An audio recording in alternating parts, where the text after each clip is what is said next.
Hey, what is up everyone? Welcome back to my channel. In this video, I'm gonna show you how to update the Roblox app on your Mac or MacBook.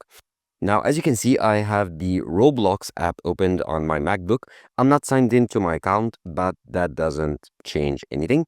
Now, unfortunately, Roblox doesn't allow like updating the app from within the menu. So if you go here to the menu bar and check the menus for the Roblox app here, you won't find anything concerning the update. So you won't find anything like saying update Roblox or checking for update or anything like that. Now, the only option you have is to go ahead to the Roblox homepage. So let's go open the browser and let's search for Roblox Mac download. Okay, enter.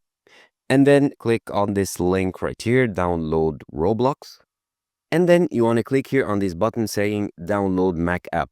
Now, basically what we are doing here is overwriting the old version with the new version that we download from the website. Now, as you can see, the DMG or the app is downloaded. Now, I just want to click on it and then double click here to install it and then click on open. As you do with any app, installing it on your computer. Now, once it finishes installing, your Roblox app will be successfully updated on your Mac.